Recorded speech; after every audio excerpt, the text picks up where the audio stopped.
what are the qualities that I really, really want? What is important for me that I didn't get in that last relationship, right? Yes. Who am I, right? That's just the question. Who am I? What are my deepest needs? And what are my dark patterns, right? Yes. And then to go through a process of... I think you gotta have a dream. The School of Greatness. Really? Yeah. Please welcome Lewis Howes. I want to ask about the biggest mistake that you've seen in your research and maybe also your personal experience that people are making when it comes to finding love and using seduction within that discovery of finding love.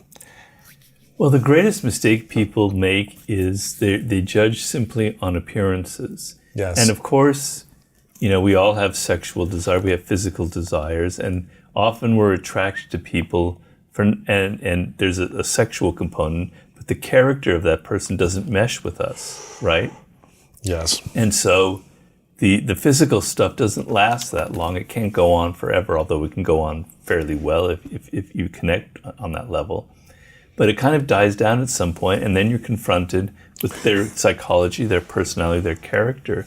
You have to think, can I talk to this person in 5 years and carry on an interesting conversation? Can I sit across from the table if you want a long-term relationship and, you know, find a stimulating conversation with them?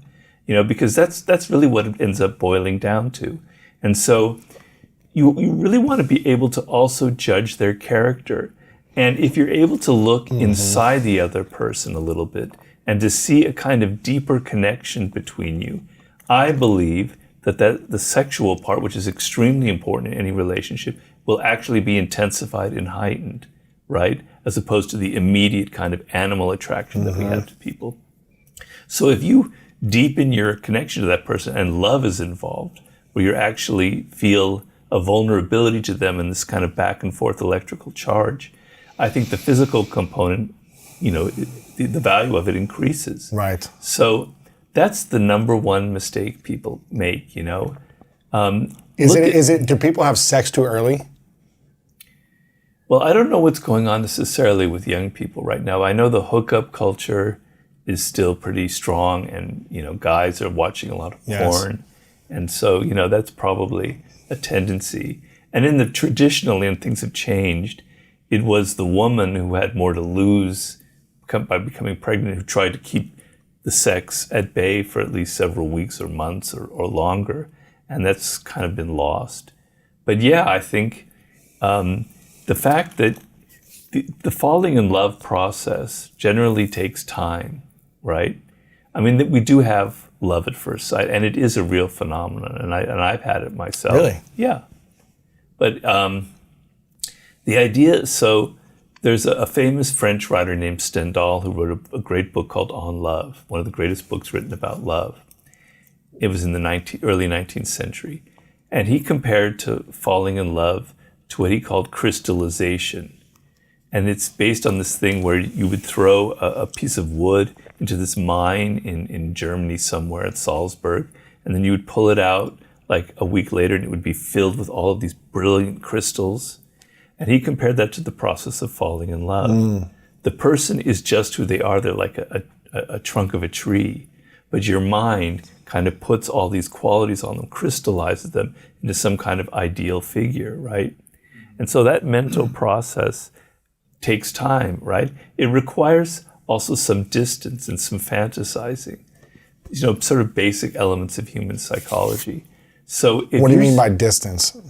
Well, like, don't spend all your time with the person in the first month. and if you're having sex right away, it's too close, it's too intimate, it's too early to be able to go through that process, right?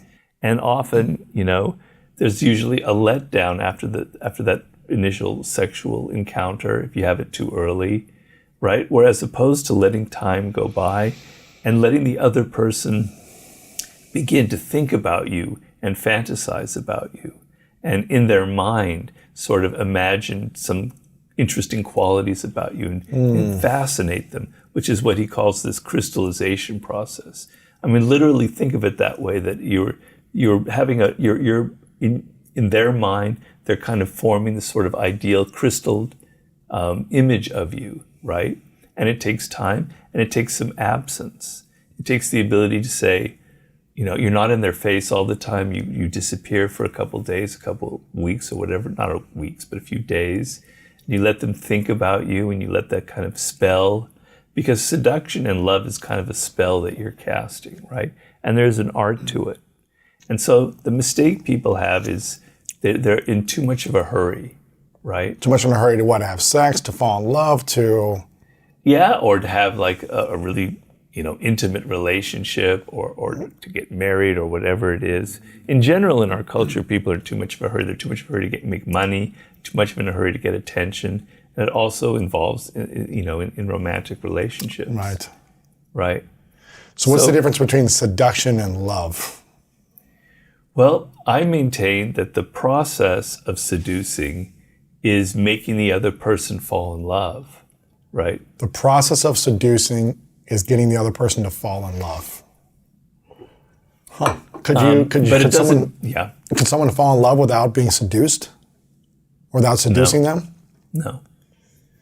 Even in love at first sight, there could be like a moment of seduction that turns into that, or how does that work? Well, even in love at first sight, which I say I've kind of maybe experienced, it doesn't necessarily lead to something, right? You still have to go through a process where the other person's character, that you start idealizing and romanticizing and thinking about them.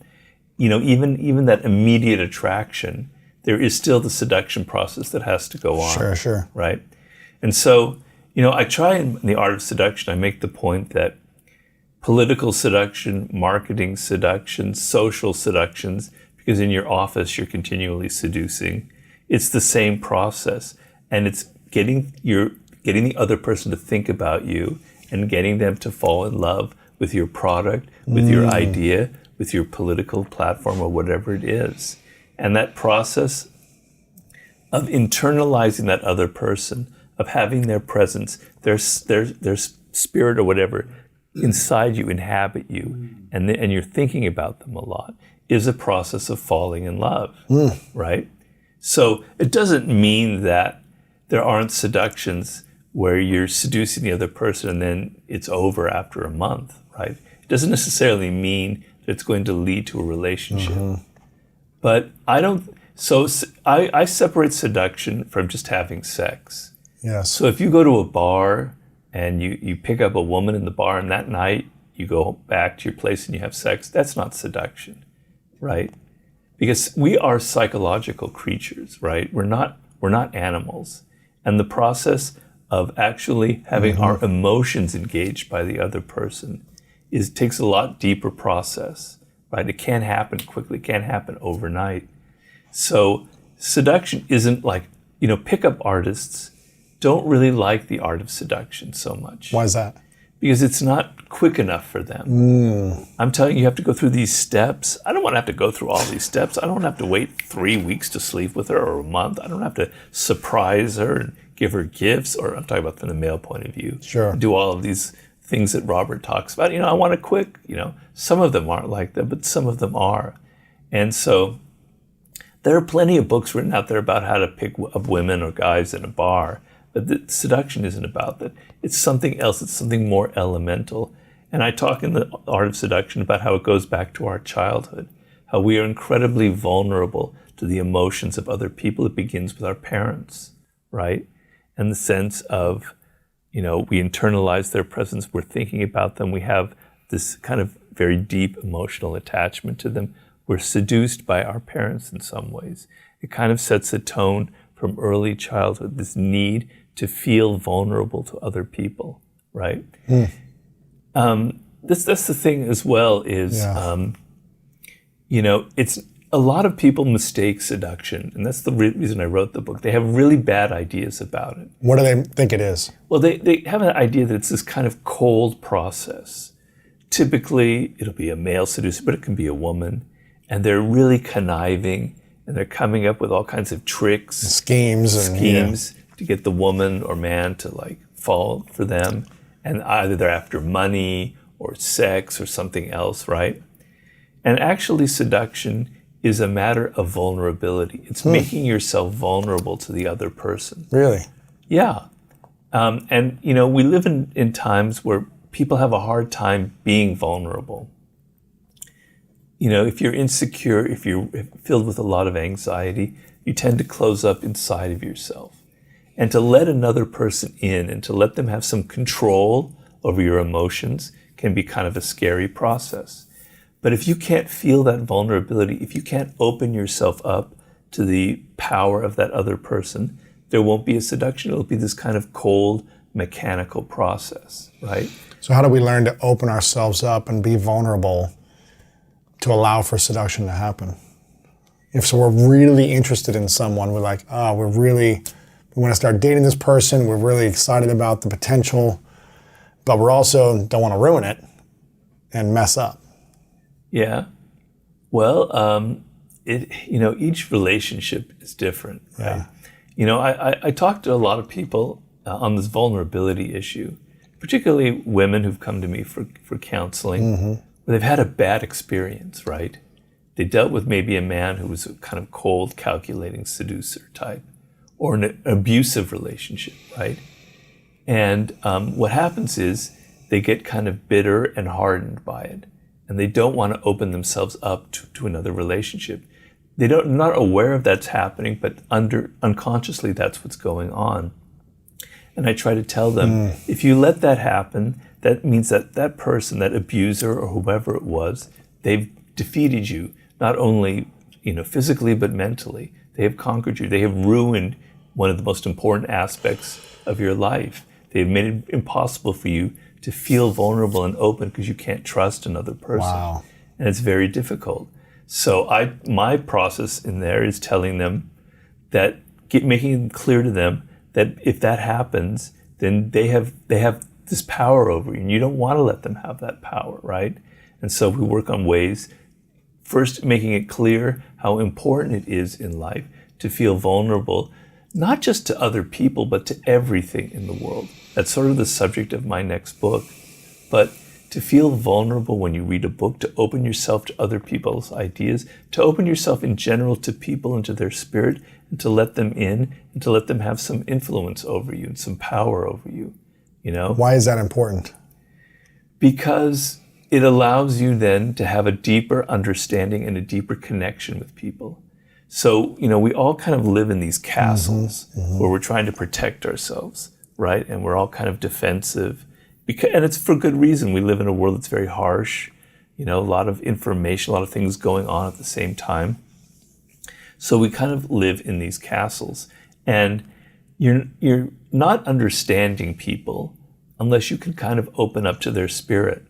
I talk about in the Art of Seduction, enter the other person's spirit is one of the key chapters, where you're able to kind of put yourself inside of the other person and feel what they might be thinking, right? Which is, I think, a problem that a lot of men have in dealing with women that they're interested in. Putting yourself in their position, trying to understand what makes them tick, what their psychology is about. To do that, you have to kind of let go of yourself. You have to be willing to kind of float and let yourself go into them, right, and open yourself up to their spirit, and not assume that you know everything about them or that all of your ideas are correct. So vulnerability is a very important element that we must have in this world in order to be able to have empathy and to be able to understand people. Is it, you wrote a book about the laws of power, the 48 laws of power. Is this, different than the laws of power, the seduction strategies where you're being more vulnerable as opposed to, Well, believe it or not, I wrote The Art of Seduction as a kind of, not a sequel, but it kind of played off the 48 laws. Okay. And there were a few chapters in the 48 laws that dealt with seduction, such as use absence to create honor and respect, or make others come to you, or create compelling spectacles. There were at least 8 or 10 of the 48 laws that were very sort of seduction oriented. And the idea is we all want power in this world, I maintain. That's sort of my key thesis that drives all of my books. And it's not power just in a political sense. It's the idea that you have some control over your fate, control over destiny, right? And control and the ability to influence the people around you. Well, seduction is the ultimate form of that kind of power. Really? That's what I talk about that in the 48 Laws. It's a form of soft power. So people, if you seduce them, they're not even aware that you have gained this kind of power over them. They've opened up to your influence. It's kind of hypnotizing in a sense, right? It's like this, you're not even aware. Yeah. Just being hypnotized by someone's message or their brand or their product or their political message as well, I guess, right? Yeah. You're just like, I like this. I don't even know why I like this person. Right. Interesting. Yeah, because if people sense that you're trying to get power over them, if they sense that you're scheming, that you've read Robert's 48 Laws of Power or whatever, they get defensive and they close themselves off to you, and you can't move them. You can't maneuver them in the right way. I know about 16 years ago, when the pickup artist thing was really big and hot. With the game and The game and everything. Yeah. Neil's a friend of mine. He's a great guy. Great guy. But, every woman in Los Angeles, where I live, had been approached by a pickup artist. Right. They all knew the strategies, the negging, all that kind of, the little, Putting them down and this, yeah. yeah, they knew all of it, and so it didn't work anymore. It lost all its power because everyone had been exposed to it. Right? They could see through the tricks. They could see a pickup artist coming from a mile away. All the little tricks like cards or reading their palm or all this stuff. Oh, come on, man. I know you've read that book. So it doesn't work anymore. So if people sense that you're trying to manipulate them, they close off. And that's why in advertising and marketing, they know that they have to make it seem like they're not advertising, that it's just kind of word of mouth, that it's just the average person on the street who's touting their products, etc. Because if you're advertising it so clearly how you're manipulating, it doesn't work. So the trick in seduction is to have such a gentle touch that people don't even understand what's going on. And that's what a kind of a master seducer can do. And what I'm hearing you say, that's living from more of a vulnerable state. Is that right? Being open to being vulnerable, or? Well, there are people who are cold seducers and they seduce women, but I don't, there's kind of a limit to it as well. It's not the kind that I'm interested in. Gotcha. So I've known a lot of really great seducers. There was a person in Paris who was sort of the greatest seducer I ever personally met. He was this Brazilian guy in Paris, very tall, very handsome guy. But he was the most brilliant seducer I've ever seen, right? And I've known others as well. What did he do? Well, I say it was this kind of openness that he had, and you could call it a vulnerability. It was a kind of a childish, boyish quality. So the women felt comfortable in his presence. He might, dump them in a week and go after someone else, but in that week, he was completely at their feet. He was inside their brain. He understood them deeply. And he was like a boy, he didn't seem threatening at all, right? And I know probably the greatest male seducer who ever lived is probably Errol Flynn, the great Irish-American actor. I think he's Irish, actually. And Errol Flynn supposedly had slept with, like 3,000 women. That's and crazy. He died at the age of 51. I remember when I wrote The Art of Seduction, I was kind of doing the math. That's crazy. And it was like Wilt Chamberlain or something like that. It had to be like a woman every other day or something. That's crazy. And then I wanted to understand what made him so powerful, right? Because he was one of the icons in the art of seduction. And finally I found a book written by a woman, an actress who'd been seduced by him. And she kind of revealed to it all of his secrets. And the key was, he made women feel so relaxed, right? She said, just being next to him was like drinking 2 martinis. I felt so calm and so relaxed. He had this kind of animal presence where he was very comfortable with himself. And that was the thing about that Brazilian man. He wasn't defensive at all. He was very, very comfortable with himself. He wasn't arrogant or grandiose, but he just felt comfortable in his own body and his physicality, and in who he was. And I think the problem that a lot of people have is they bring their insecurities into the seduction realm, and it's very anti-seductive. It kind of breaks the spell. Because when you're insecure and you're trying to pick up on a man or a woman, the other person can sense it, right? You're not saying anything, but they read it in your body language, because we're animals that read a lot from nonverbal communication. And when another person is insecure like that, it means they're thinking about themselves, right? And it's a very off-putting sense. Like they're more worried about if they say the wrong thing or do the wrong thing. And it makes the other person tense and insecure. I don't know if you've ever had this experience, Lewis, but if you've ever been around a very insecure person, it kind of makes you uncomfortable and awkward. Yeah, super uncomfortable. So probably the most important lesson I tell people in the realm of seduction is to be able to project a degree of confidence and calmness and comfort with yourself are probably the most important qualities. What about when you're in a relationship and you want the relationship to work long term? You want it to have, whether you're getting married and you want to, you want to last, and you don't want to just hang on to the marriage and be miserable, but you want it to be a happy, thriving existence, healthy, conscious, loving, to the best of your ability.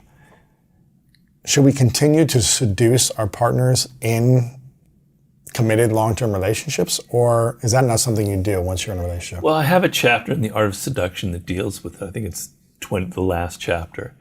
And basically, I think a lot of people complain. It used to be women complained about it, but I think it transcends that, where we've been in a relationship for a year, and all the things that I'm going and hearing the woman talk, because I've heard this before, everything that he used to do, he doesn't do anymore. Right. He doesn't take me special places. He doesn't make that extra effort. He doesn't buy me special gifts anymore. All the things that he did when he wanted to have sex, he was like going crazy and doing all these things. He was dressing really well. Now he kind of dresses like a slob. He kind of doesn't want to go out anymore. I hear that more than I hear the opposite. Like, he keeps trying to seduce me and I'm getting tired of it. I don't hear that too much. Right. But I hear that he's taking me for granted, right? So it's not like you're practicing the same things that you did when you were trying to get that other person to fall in love with you. That would be exhausting, right? And I don't think it would really work. But it's that you still do some of the effort, right? You still try to surprise the other person. You still have sides of your character that they don't know about. You do things that they've never seen before. You still take them to places. You still put effort into buying gifts, right? You buy that special gift. You still take effort to take them one night to a special restaurant or to a movie something that they hadn't. Like, if you understand, if you listen deeply to that other person and they reveal their secret desires and what they're not getting from the world, just take that in and go, if I give her a gift or take her to a place that fills that very thing that she said she's not getting, man, that'll have such a powerful effect on that person. Even if you've been in a relationship for 2 or 3 years. And I've been in a relationship for decades, I'm afraid I have to admit. And you still have to go through that process. Really? Yeah. What is the questions you can ask to find out someone's secret desires without saying, what are your secret desires? You just have to listen. Okay, so the main thing is get them to talk about their childhood. Really? Yeah. I mean, obviously, don't go, tell me about your father. Was he nice to you? Just what question can you ask in an organic, relaxed way that would open that up, do you think? Well, in the course of a context, you can say, I don't know. It's like, are you close to your parents? Do you see them? And then just without being, too inquisitive, without making it clear that that's what you're doing, just get them to talk about their early life. Why is that important to figuring out people's secret desires as adults, asking about their childhood? Because it's the key to everything. Really? In the Laws of Human Nature, I have a chapter about, I call it about gender, about the mix of the masculine and feminine in us. And there's a concept from the great psychologist Jung called the anima and animus. And he basically says that from a man, from his mother, if you're straight, because these things change, the man from his mother internalizes an image of women that it will haunt him for his entire life. Wow. Right? Because the relationship between a mother and son is very intense. It's not the same as between a mother and a daughter, right? Because she's the opposite gender. You're suckling on her breast. She's the only person you know for the first couple of years. It's very powerful. And unconsciously, her image slips inside of you. You internalize a part of it. And you're going to have this, you're going to carry with this.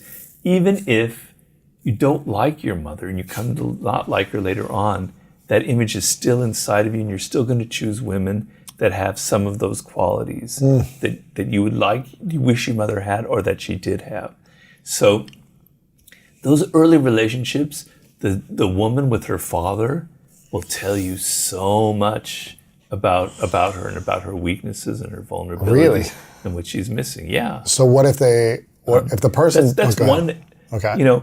Anything where the person gets excited, right? Then just take note of that. Yeah. And start If you touch upon a subject and you see that they get nervous or they laugh a lot, they're very excited, just put that in your little index there and go and return to it. Know you've hit upon a chord, a subject that either excites them or gives them like fear or whatever. There's something very powerful going on there, right?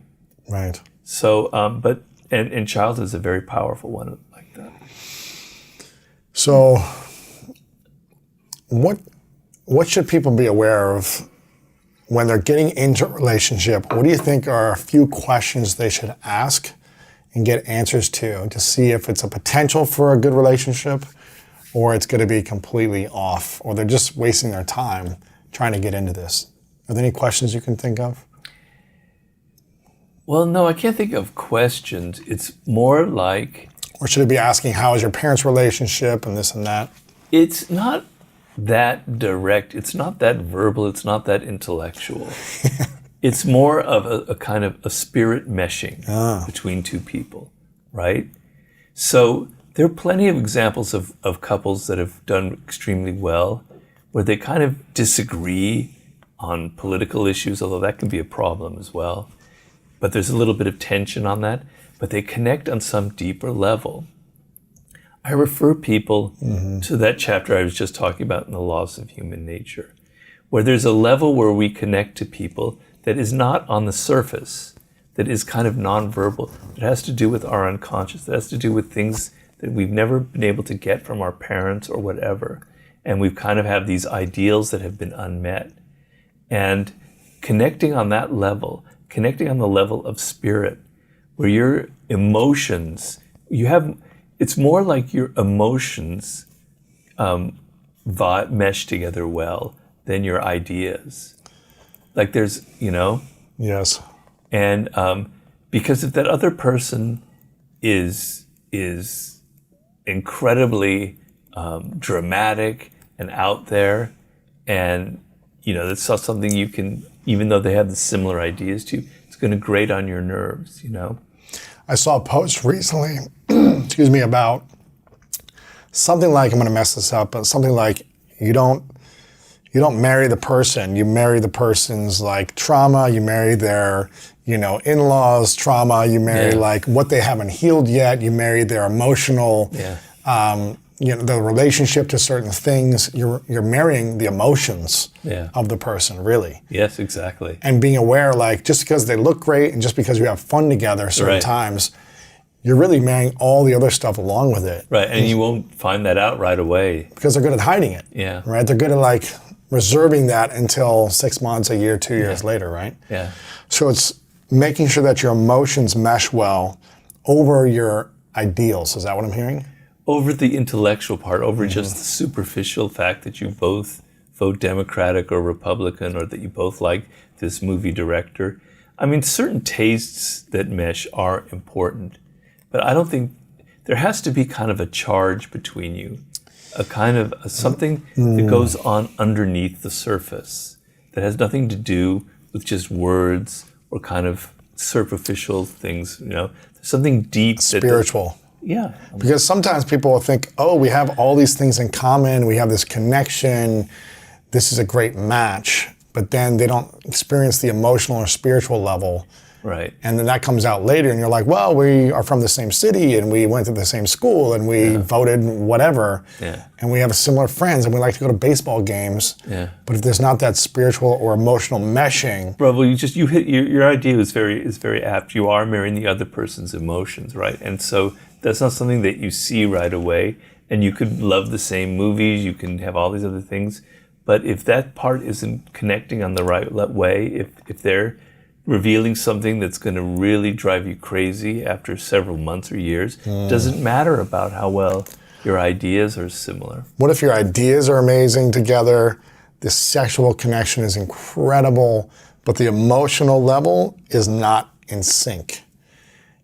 Like, well, it's hard to generalize. Yes. Have a relationship. It'll probably last just a few weeks or a couple months. It'll be hard to build a relationship where you don't connect on this kind of deeper level. But that's not to say that it doesn't happen. And it isn't to say that people can't change, right? So, you might discover after 5 years that this person has qualities that kind of get on your nerves a little bit. You wish you had seen them earlier. But by then you've fallen in love with them. right.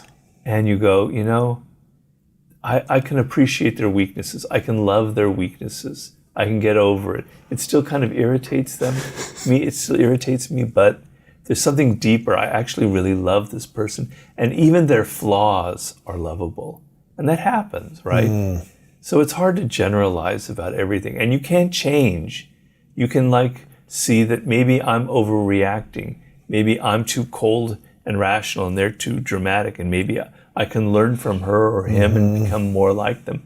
People change, and that's the great thing about a great relationship, is the ability for the other person to change you as well. To influence you, yeah. Yeah. How long have you been in your relationship now? It's over 20 years. Over 20 years. What do you wish you knew about, being in a long-term relationship like this 20 years ago? Is there anything you would have done differently on your end, or anything that you would wish you would have known to, I don't know, it seems like it's been a happy, healthy relationship to last that long. But is there anything you wish you would have knew earlier, Robert, at that point before getting into the relationship? You mean, and not have the relationship, or what? No, and being in the relationship, like things that you could have, I don't know, it's things you could have eliminated or things that you could have done differently yourself to make it even greater, or wish you would have solved things before challenges came up for you, if they did come up? Well, Or have you just been the king of relationships? No, not at all. As I made very clear, I have got my own problems, my own flaws, No, I mean, being more forgiving would have probably helped, I can be kind of rigid and kind of stubborn, thinking I know the right way all the time. And I felt like, she had certain flaws that were really too strong. And if I could just go with them and say that I have flaws as well, and be a little more humble and being more forgiving of her, I think that would have helped. Yeah. And that's not easy all the time. How important is it, do you think, being in a healing process before entering a new relationship, as opposed to just jumping into a relationship without the process of reflection, self-awareness, looking at what pain has caused you in your past that you haven't forgiven or healed? It's very, very important, because oftentimes your choices with a partner occur for reasons that you're not aware of. Really? And I talked about an example in The Laws of Human Nature that's sort of a classic case in therapy, where this man had come to a therapist and he had a series of 10 very powerful emotional relationships, and each time he broke it off. And he would say, she betrayed me here. I found out that this was happening, and I no longer loved her. On and on and on. The therapist started to go into his early childhood, and he discovered that he had a mother, this man, who was very cold, wasn't very loving to him. And he had a sense, and this is what happens to children, it happens to boys. When the mother is like that, you feel abandoned. You don't feel like it's your fault. You don't feel like it's their fault. You feel like something's wrong with you. And they have chosen to abandon you. And it scars you. It scars that 3-year-old in a way that he'll never get over. And so what his pattern was, each time he got in a relationship, before the woman could begin to maybe hurt him and abandon him, he was the one doing the abandoning. It gave him a sense of power and control.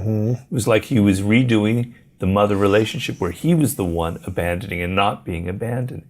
He was not aware of this at all. He'd gone through 35 years of his life and all of these relationships, probably choosing women that kind of mirrored that early relationship as well, but that he could then have abandoned them so he could have this feeling of power.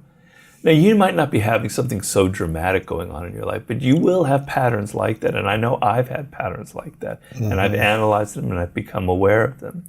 And so if you've been in a very bruising, kind of damaging relationship, which we've all had if you've been alive for enough years, right?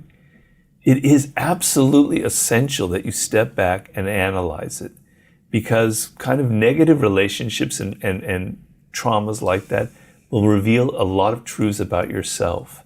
You will tend to blame the other person for everything, but you need to look at yourself and see the patterns that are making you fall for people like that, right? You getting into those relationships over and over again. Yeah. So what would it look like when you start the healing process or the awareness process of, okay, I'm the one who's responsible for this pattern. I'm the common denominator of all these relationships. So there's, partially me to be responsible for. What would it feel like to start the healing process? And what would that next relationship look like when you make a commitment? Would it just feel different? Would it feel like, oh, this is very healthy? How would that look, do you think?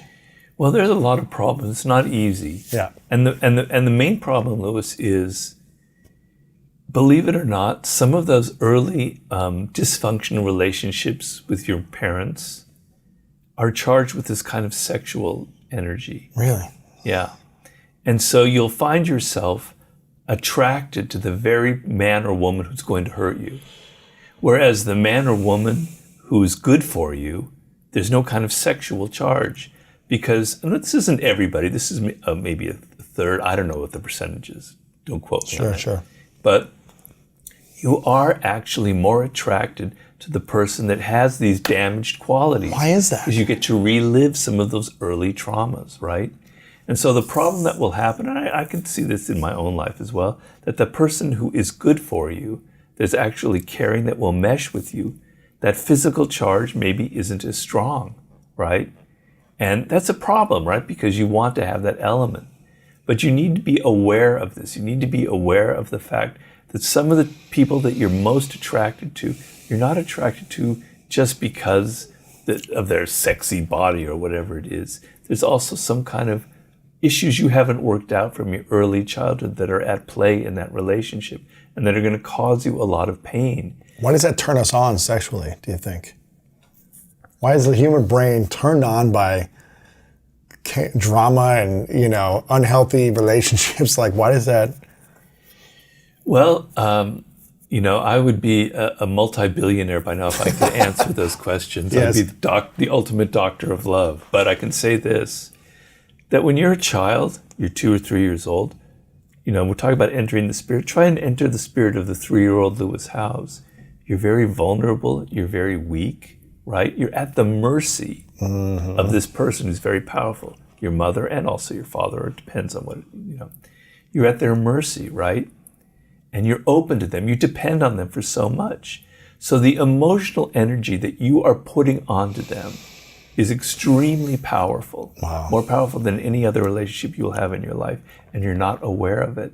And so it meshes with all these other kind of physical impulses and desires that you have. Because a child who's 2 or 3 years old is actually still having like sexual impulses very early on. It's kind of creating a pattern of attraction that you are very rarely aware of. it's not to say everybody is like that, but it's a pretty common denominator that, if you have, for instance, a very narcissistic mother, right, who was more interested in herself than in you, you're going to be attracted to narcissistic women. If you're a man. Yeah, Yeah. gotcha. Wow. Yeah.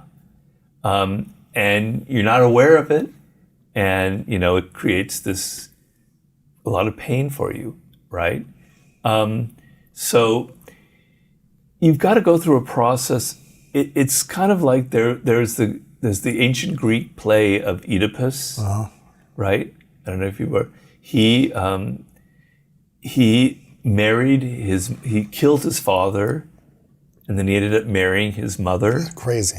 Yeah, so we get the Oedipus complex from, right? And he never realizes it until he's like in his late 30s, and he's gone through his whole career as the king of Thebes. And then suddenly he's made aware of it through various things that happen, right? And it's like, oh my God, really? I've done all that? This is what my life is? And he's so overwhelmed that he cuts his eyes out and he blinds himself as proof of, how blind he was in life. Wow. And so the Greeks are saying in that play that we're all kind of blind. Fate kind of pushes us around and we're not even aware of it. And the moment of feeling enlightened about becoming aware of some of these patterns in your childhood is actually a great moment. It's very painful, but it's very powerful, Sorry, I didn't mean to take it. I didn't mean to take it to such a dark place. No, I love this. Oh. Let's say someone has been through a tough breakup, and maybe this is their first breakup they've gone through that was a tough relationship, or this is a pattern. This is their third or fifth relationship in 10 years that's been like, what's wrong with me? What would you say would be the next three things they should focus on after the breakup on how to find that awareness and open their eyes, on how to start, observing men or women in a different way before they get so committed and go all in and start fantasizing about how amazing they are? What would you say are three things they could do before entering another relationship? Well, first of all, to become acquainted with yourself and to know who you are and know the source of your own desires. So if it's your very first relationship, it's a little hard to see patterns, but you can begin to see patterns of the kind of person that you're attracted to after the third or fourth time, and to analyze that and to be aware of it. Now, if some people will say, well, won't that kind of ruin the whole relationship game that analyze myself that seems so unseductive, etc. And if you're in your 20s and you're healthy and you're young, maybe it doesn't matter so much. Right. You're going to have some painful moments, but you're having a lot of fun. Okay, I'm not going to rain on that parade. But eventually, you're not going to be so. You're going to be in your late 20s. You're going to be in your early 30s, and a series of bad relationships, they're going to start wearing on you. They're going to start creating trauma, and they'll start infecting you with this kind of defensiveness, where every time you meet someone, you're worried that they're going to hurt you, and you can't open yourself up to them, right? So you've got to, as early as possible, understand your own patterns. Why am I attracted to this person? Just simply ask that question, right? It's, what was it about him or her that attracted me to that person? Is there something I'm not thinking about? Could I have foreseen some of the darker side of this person earlier on? Yes, most obviously. Could I have seen the fact that he could be someone who could be kind of cold and abusive? Yes. Oftentimes a man who is like that will love bomb the woman. He'll overwhelm them with emotion so they get confused and they're not aware of it. That also is a sign when a man overwhelms you in the first 2 days with so much attention that he's hiding something dark. But don't look at it as if it's always the other person. See your own temptation, why you give into someone like that, why you are attracted to people like that, right? Mm-hmm. Go through that process and then say, All right, what are the qualities that I really, really want? What is important for me that I'm not getting from this person? You know, the sex is great, but there are other things that are more important, like validation, like the other person cares about my work and about my career. They're not just interested in me as a physical presence, but they actually show interest in my future, right? Yes. What are these things that I need that are very important to me that I didn't get in that last relationship, right? Yes. Who am I, right? That's just the question. Who am I? What are my deepest needs and what are my dark patterns, right? Yes. And then to go through a process of, we talked about this earlier, if I now become all defensive and closed, and if I'm like always judging the person, you know, oh, he's not right for me, oh, she's not, you know, because you're afraid of being hurt again. That last person has power over you still. Yeah, they defeated you. They conquered your spirit. Wow. So you can't be afraid to have some more of that pain again, right? You have to open yourself up a little bit here. Yeah. And if you do that and you're hurt again, at least you can say that that person who hurt me earlier on has no more power over me. You know, I'm still able to fall in love.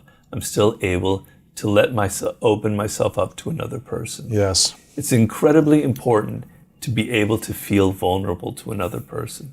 It's a deep human need. It goes back to our childhood. It's part of our human nature. And if you close yourself off, it's not only going to affect your romantic relationships, it's going to affect you in work and everything. Yeah, so don't jump into another relationship if you're closed off, is what I'm hearing you say. Like, be willing to heal that part or process it. And then one last thing. Yes. You asked for 3. Those were 2. Yes. I'll give you a third. The third is learn to judge people by their character. So true. All right? So not the superficial charm and smiles and all the great stuff that they're able to fake, but who they are deep inside, right? You know, do they have some of these strong character traits?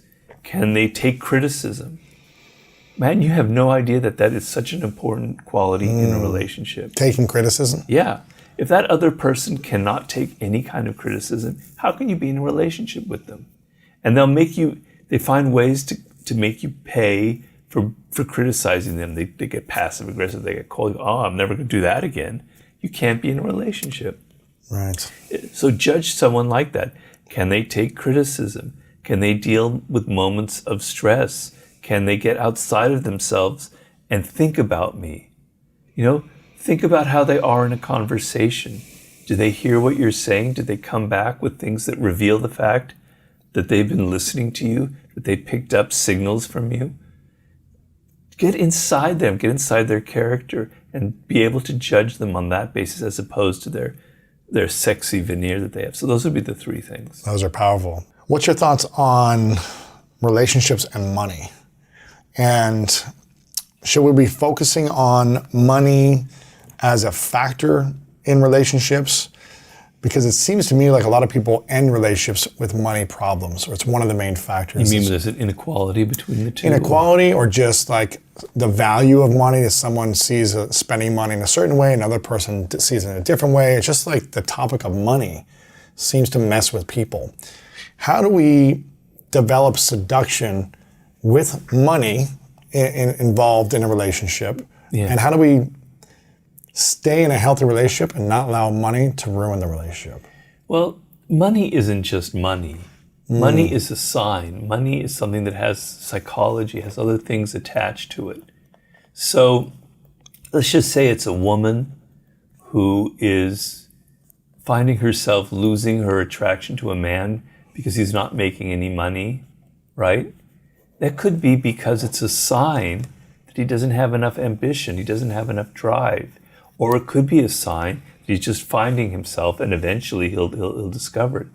But you're kind of turned off, a lot of women, and I think, it's mostly women, by the fact that this person doesn't have any drive, has no ambition. They're not trying to make something of their life, right? And so it's not about the money it's the fact that there's something missing in them, right? That kind of masculine energy. It's not just masculine. Women have great drive to make money as well. I don't mean to put it that way. But that kind of drive, that energy that makes them want to get ahead can be very seductive and very powerful. That's powerful for women to see that in men. Yeah. Yeah. And to sense that he's just kind of a slacker. Okay, maybe he's got good qualities. Maybe he's a wonderful person, and that's fine. And then the money isn't a problem. You don't care. But maybe if you do care, it's because it reveals something about their character, right? The other thing is generosity in a relationship is very important, right? It's not just giving money, but it's also giving your energy, giving your time to the other person. So a classic turnoff that men will do is that they're not so generous with money, time, attention, etc. And it's a sign of something closed inside of them. So, they don't want to pay for a meal. They don't want to pay for something. They don't want to spend money on a nice gift or whatever. It's not the money. It's the sign that someone isn't generous in their spirit, in their heart. They're not willing to take risks, right? That'll be another thing that the lack of money will say. To start a business and fail would not be such a bad, I don't think would be such a turnoff, as opposed to never starting a business, as to always talking about, I could have been great, I could have done this, but never trying, because it reveals a lack of security about yourself, confidence, because confidence is a key quality.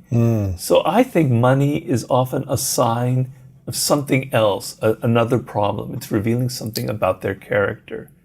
It could be he or she isn't pulling in their weight, and that's an issue. Yeah, I kind of resent that. Right. But that's not about the money. That's about the other person not caring enough to pull their weight, or to not thinking about the other person's needs. It's what's underneath the money. Yeah, I think so. You mentioned confidence for a second. How much does someone lacking confidence affect their ability to seduce and maintain a level of seduction in a long-term relationship? Well, confidence is extremely important. It can go off into grandiosity and arrogance and hubris, and that can be a turnoff. But in general, most people, men and women, make the mistake by not having enough confidence. Really? By They don't have being enough. insecure. Yeah. It's better to rein someone's confidence down a little bit than to have none at all, right? It's like, it's better to have more of it. Yeah. And be like, okay, your ego's getting out of control. Let's take it down a little bit. Yeah. Then, I have no confidence at all. Well, the fact that you feel confident about yourself is very seductive in itself. It has an attractive power. I talk in The Art of Seduction of charisma. I have a whole chapter on the charismatic and the origin of charisma. And what I define charisma is, there's a person who has a kind of inner light inside of them. They're so confident that they kind of glow with that confidence, that their words are kind of revealing it, their eyes are glowing, their gestures are glowing, and they're very charismatic. It could be a Malcolm X, it could be a Marilyn Monroe, it could be a John F. Kennedy, it could be a Mick Jagger, whomever, right? We sense this incredible confidence in them, this power, and it's like an inner lantern that just makes everything glow. And we are so attracted to that. That's what charisma is. Why are we attracted to it? Because we envy people who have that kind of confidence. We wish we could have that, and we find it very compelling. We want to know them. We think that some of it perhaps will rub off on us. I know in working with 50 Cent, I wrote a book with him. This guy is very charismatic. He's extremely seductive. He's one of those men that I mentioned earlier who's like in that pantheon of great seducers, and I've seen him up front doing his seduction. So I know, I speak from experience. And he has this incredible charisma, this insane confidence. It's not in what he says, it's not in his eloquence, it's just in how he carries himself, right? And it could be a little bit cocky sometimes, if we've all seen from him. But man, it is so seductive, and women go crazy over things like that. And men will go crazy over that in women as well. So confidence is extremely important in the realm of seduction. You can almost not go wrong with it. Yes, you can border on being insane and grandiose. Yeah. But the feeling of that person is comfortable and confident and has that kind of inner, force, energy that's coming up from somewhere they don't know, is very powerful and very compelling. So, and the lack of confidence is extremely anti-seductive. It is very. It'll probably hurt the relationship. If your partner is always lacking confidence in themselves, it doesn't make you feel attracted to them, right? Right. So what would you say if someone's been through a breakup after breakup, or even just one bad breakup, and they feel heartbroken or closed off? How can they reclaim that confidence? What would you say to that person if they've lost confidence on how to reclaim it themselves? And also, if your partner has lost confidence and you're in a long-term relationship, how can you help someone gain confidence in a relationship? So individually, how do you reclaim it? And then your partner is lacking it. Well, there's several ways to answer that. I mean, seduction is almost like a skill. It's almost like being able to hit a baseball and bat 300. Yes. So the best thing you can do after a bad relationship is go back in the game and try and meet other women and go back in and if you fail, to have a kind of a light attitude and not care. Mm-hmm. But closing yourself off will make it harder, each time harder to get outside of yourself, right? I can remember one time I was in New York. I was young. I was maybe 24. I was on the subway, and I just received some great news about my career, about this thing that I had written, right? 24, yep. Yeah, and I was on the subway going in somewhere in Manhattan, and all of a sudden, like these women were looking at me, and I'm not saying that never usually happens. Let's put it that way. Yeah. So I'm not bragging. Yes. What's going on here? Wow, and this one really attractive woman. What's going on here? And then I can't forget that moment. It stuck out in my mind so strongly. Like there's this energy that I had that they were picking up and they were sensing it and they were attracted to it. I didn't say anything. I just heard. It wasn't we didn't have a phone then. I just had heard it and I was really happy in a great mood. But I'm certain that that energy was kind of projecting itself onto other people. Yes. So seduction is a skill, and getting out there and trying your hand at meeting other women and going through the process, you'll learn about yourself. You won't don't try and take things so personally. Mm-hmm. Get back in the game. By being defensive and going into your shell and saying, oh, I don't want to get hurt again, you're going to make it harder each time to get out of that shell. Yes. So that other gender is kind of mysterious to us. We don't really know them. Right? They have a different world, a different personality, right? But the more you interact with women or men, the more you can kind of get a sense of what drives them and motivates. You can't ever totally understand them. A man can never ever understand a woman. There's always a big mystery there eventually. Yes. Thank God there is. But to the degree that you interact with women or men in any situation, you're kind of learning about them. You're getting more comfortable with them, right? Yes. So a lot of great male seducers had sisters. And a lot of great female seductresses had brothers. Interesting. They grew very comfortable with that male or female presence. And they might have been around the sister's friends, or the woman might have been around their brother's guy friends and been around that energy more. Right. So if you had just brothers, women seem kind of scary or weird. Or what do they want? And the opposite is true. Yeah. So interacting, getting outside yourself, interacting with women, you'll get to feel more confident. You'll learn more. And you'll be more comfortable in their presence. So don't go into a shell. That's the main thing. That's the key. And what about, did you have something else?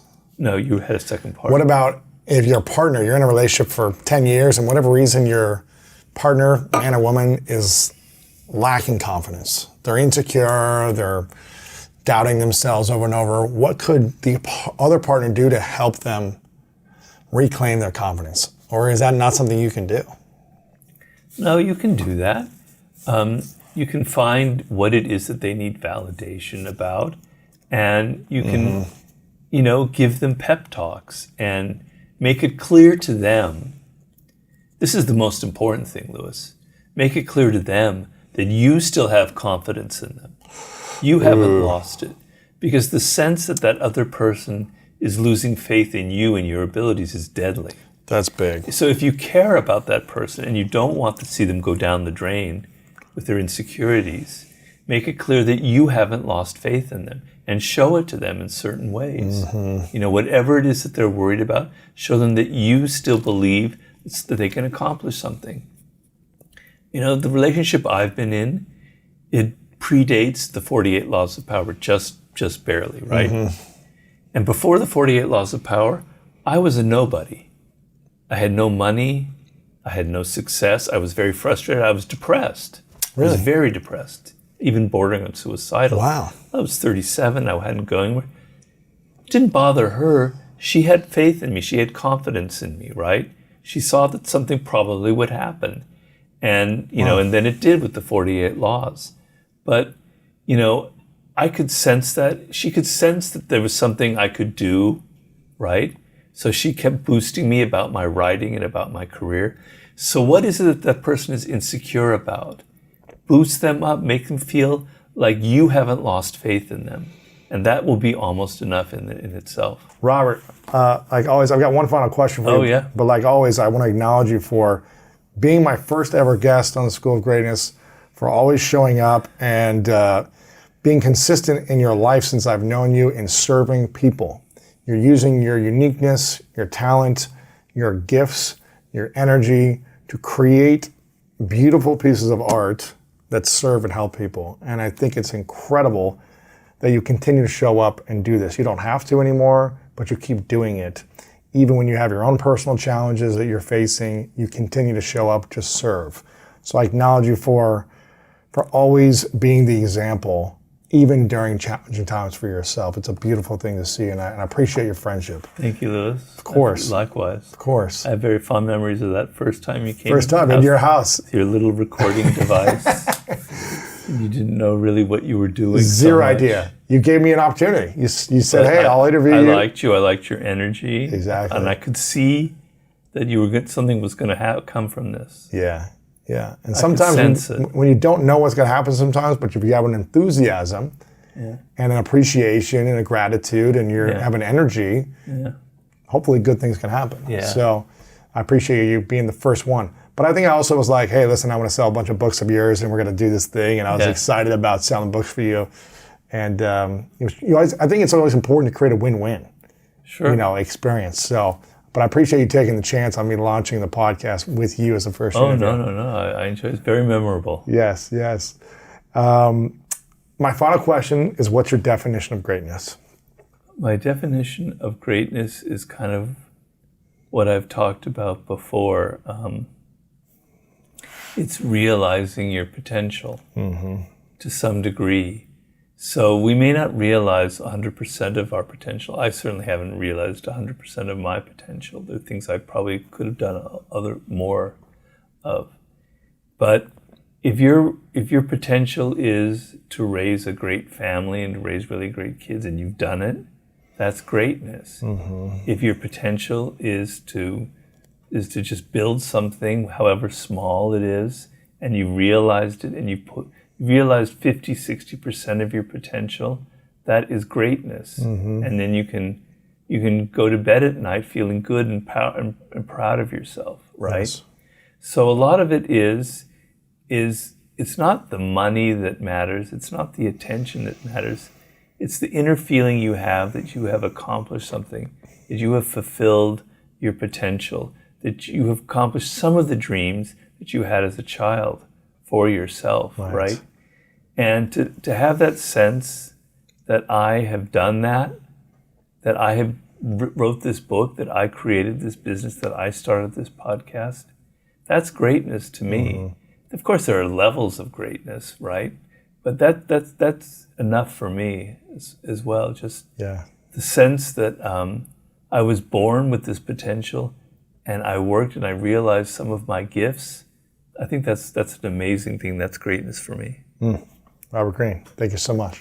Appreciate it, sir. If you enjoyed that interview, then I know you'll love what we have coming up right now. You could choose to be in prison and suffer with poor conditions and poor treatment, but can we also choose to be out of suffering in our mind and in our heart, even if there's scarcity, even if there's uncertainty, even if there's physical abuse or emotional abuse? Can we still try to not be in suffering, or do you feel like there's nothing we can do sometimes?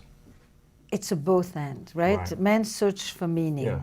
Basically, Viktor Frankl, right? Viktor Frankl, he's in the concentration camps. He tries to have a little notebook in which he writes his scientific research. The book is the proof of his existence. At one point, he loses that little book and he realizes that all trace that he's ever been may forever be gone. And he does develop the notion of logotherapy, right? An idea that that you cannot change your circumstances, but you can change your response to the circumstances. That you still have, until the last moment, fundamental freedom, which is the freedom to the meaning that you give to what is happening to you. And in that sense, no, he can't change his conditions in the concentration camp, but he is able to still maintain a sense of sovereignty and dignity over the human degradation that is happening to him on a minute-by-minute basis. Yeah. And I think it's both ends. If you say to the people that are struggling at the borders of Mexico, you have chosen your prison, it's indecent. Right. People are not always choosing their suffering.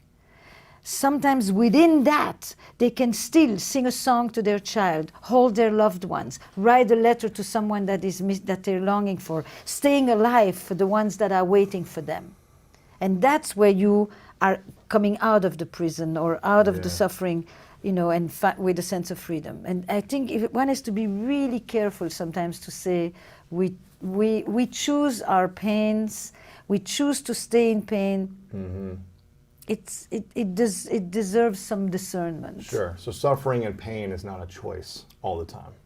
Oh no, I think suffering and pain are part of life. Yeah.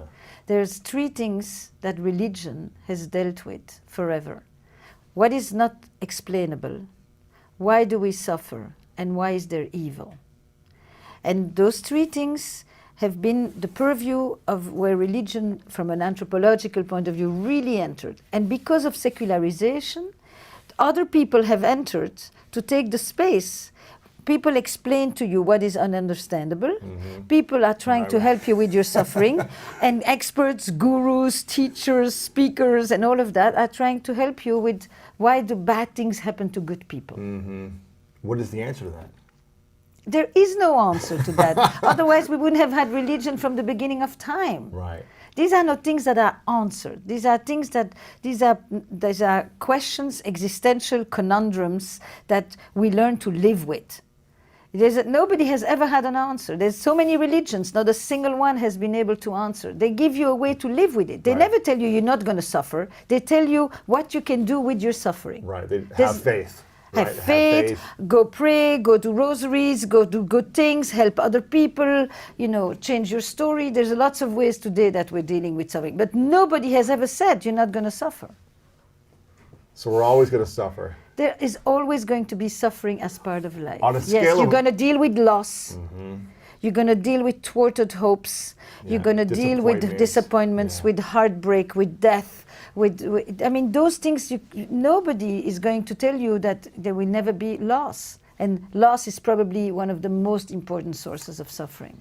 Do you feel like with your experience and wisdom that suffering gets easier for you over time since you know what's going to happen? You know you're going to lose a friend, a pet, a sibling, a loved one. You know you're going to be disappointed. Do you have tools for yourself to suffer less or lesser time amounts, or is it still a deep sense of pain when things happen unexpectedly that are hurtful? I think that you don't suffer less. You suffer differently. Okay. And the most important thing is if you're not alone. Probably the most difficult thing in all our experiences, and certainly in the experience of pain or loss or suffering or ache, is not to be alone. So that somebody else tells you, I too have gone through this. That's why we read books that inspire us from other people who have also lost and found their way back and saw the light again, and they created new hope and reconnected with someone and allow themselves to love again and have another child and start another business, whatever it is. Right.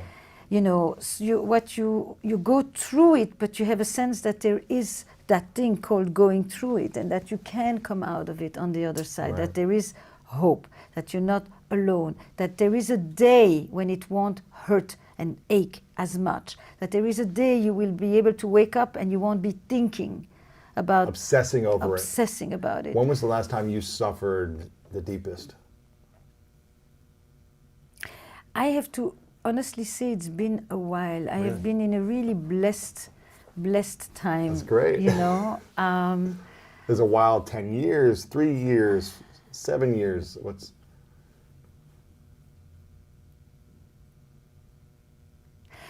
Look, I haven't had loss since my parents died. I have had periods of high anxiety for things that were going on around illness, around, you know, things like that. But I have not had a major crisis, luckily, in a while, you know, except dealing with the, you know, the proximity of illness in my life. Not my own, for that matter. Just people in so your life, people yeah. in my life, people that are really, really close to me. So in that sense, I have been really blessed. It's an amazing thing. And you know what happens is that when you don't live it, you know it exists, but you forget. It's like if you've had a wound in your leg, you know where the thing was, but it no longer hurts, and you're looking sometimes with your finger. Was it exactly Right. here? Was it exactly there? There's this amazing way in which when we are not in pain, we have the sense of what pain can be, but we can't feel the pain that is not. Right. Unless you are reminded of something and you say, I remember that, I felt that, I know, and I also had that once, you know, and you can instantly re-experience the moment of acute pain. But if you don't, if the story is not there, you can say, yeah, I remember, I've gone through this, but you don't feel it in the moment. And I think that form of resistance, of immunity, I think is an amazing resilient quality that we have, actually, that we are able to separate ourselves from something for the time being. But I could get hit any minute. We live in such uncertain times. I think that anybody who thinks that they are immune from it are grandiose. I know. I mean, I love, you have these two podcasts called Where Should We Begin and How's Work, which I haven't checked out How's Work yet. I'm going to. But Where Should We Begin is transformational. It's saving people's relationships, intimate relationships around the world. It's really amazing done. And relationships seem to be some of the hardest things for people to figure out. I have my friend Matthew Hussey who helps women find men, and every girl that seems to be that I know is always like, Lewis, can you help me find a good man? It seems like women are just trying to find the right partner, find great relationship partners. And then when you're in a relationship, it seems to be like people are always struggling in relationships, whether it be intimate or work-related relationships, business partnerships. Why are relationships seemingly so hard for so many people when it's the thing we need the most to feel alive, to feel happy, and to feel connected? This is the million-dollar question. You know, I'm a relationship therapist for 35 plus years. I work with people in their romantic relationships, family relationships, friendships, co-founder, colleagues, co-workers. So love and work, the two pillars of our life, as Freud said. And if I could just say, why is the simple feeling of loving or caring not enough? Because the entire human drama is really complex. The same way as nature is complex, so is human nature complex. And I've spent my whole career studying what is changing in relationships. You know, why are they more complicated today? Are they more painful today? You know, have our expectations changed? And that I have answers to. I don't have answers to why is it so, Right. why, you know, but I do know. Is it more complicated now, relationships than Yes. 50 or 100 yes, years ago? Yes, absolutely. Why is that? Why? For a very simple reason. For a long time, we live, and we still in many parts of the world, live in traditional societies where relationships are clearly codified. There are clear rules, there are roles, there are obligations. There's a tight structure from which you can't get out, but it tells you clearly who you are, where you belong, where you're rooted, and what's expected of you. And you don't have too much questions about whose career matters more, and who's going to wake up to feed the baby, and who has a right to demand for sex, and every husband knows exactly what they can ask from their wife, and the wife knows exactly what she should not tell her husband, and children know their place, and adults can all interact. All of this was super regulated. You know exactly that on Sunday you go to visit your family, and that you have to call your grandma, and nobody had, church and you go to church, or you go to any other religious institution where you go to pray, to be with the community, etc. And you know what? Nobody needed to explain to you why it's important. You just went because I said so, and because that's what you do. That's what we do, and that's what we don't do, because what will the neighbors say? And there is a community that looks over you all the time, and the streets are narrow like that, and everybody knows what's going on in the neighbor's house. Right now, your best friends could be breaking up and you didn't even see it coming. Nobody knows what goes on in the neighbor's house. That's where Should We Begin became, I think, so powerful. It gave you back a sense of what actually goes on in other people's lives, so that you're not alone wondering, am I the only one who's going through all of this? This tight structure of our society has moved into what we call today network societies. Network societies is not tight knots, it's loose ends. It's loose threads with commitment that can be revoked at any moment. That's why your women are constantly writing to you. I thought we had something, and the next day he disappears. I thought we had developed a sense of trust. You know, where is the care? Where is the loyalty? Where is the continuity? All these things that now are not just set, fixed, they all have to be negotiated.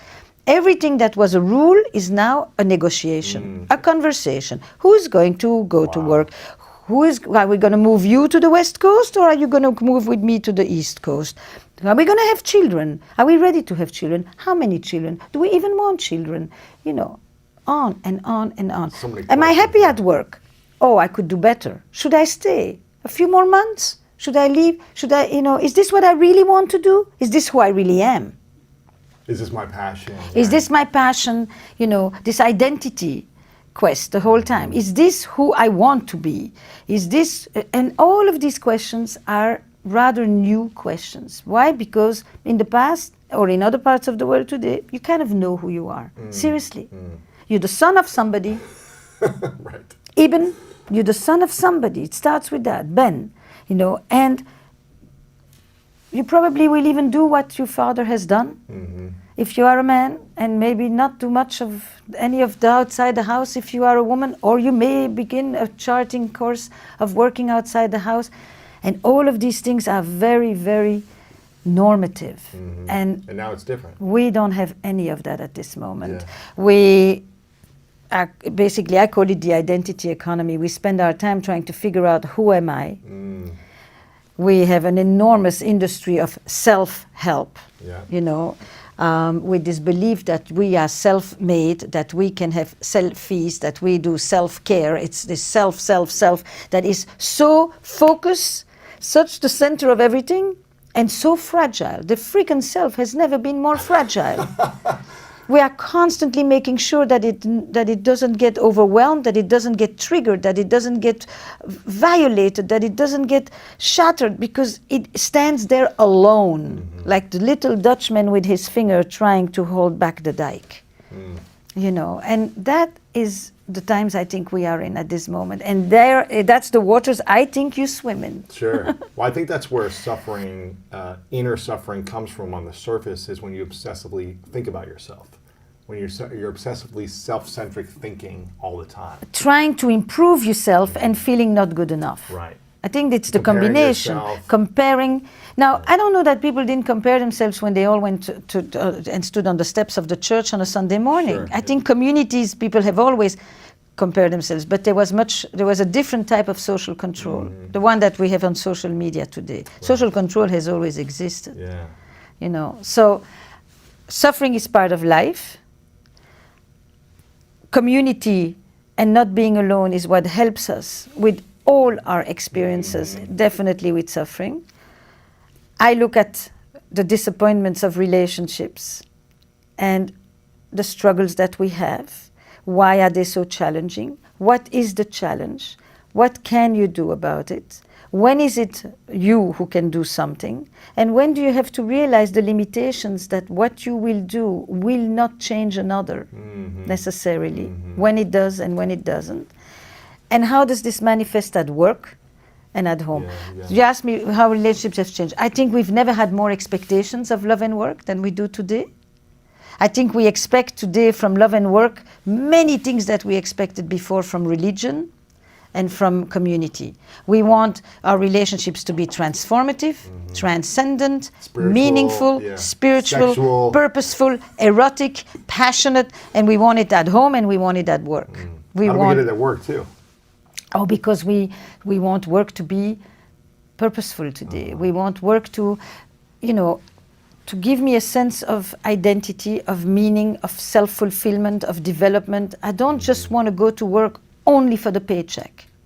I need the paycheck, but I also want the paycheck to be meaningful to me. Work has become an identity economy. It's not just what am I going to do, it's who am I going to be. And it parallels, you know, what do we talk about at work?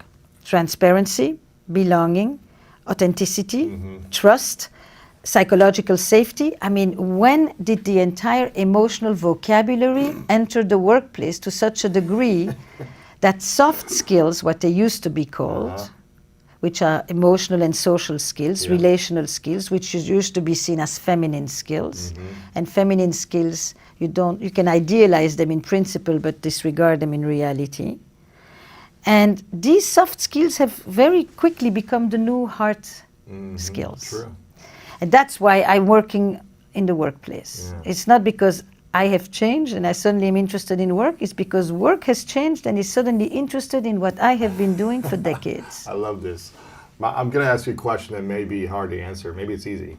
But you've seen a lot of intimate relationships work and fail over 35 plus years, right? Yeah. How many of the relationships, what's the percentage of people in your mind who are in intimate long-term relationships, marriages or not married but together, are actually happy most of the time? Thriving, beautiful. I'm sure there's challenges, but like they're able to work through them with semi-ease.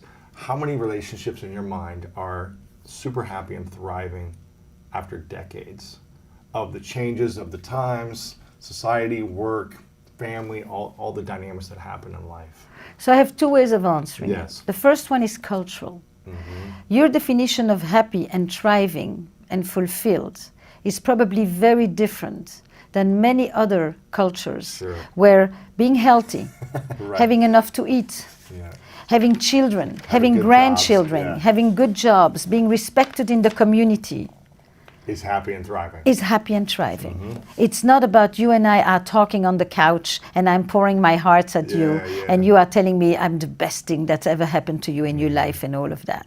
Okay, so That's one version. That's one version. Is Okay. you have got to look at the word happiness and thriving really in a cross-cultural Okay, I context, like that. because a lot of us, by the way, who have the new definition, have parents who think about marriage and what is a happy marriage with the other definition. And I'm wondering, you know, that maybe we are so unhappy because we want so many other things that are maybe not part of marriage. We have such high expectations. We have super high expectations.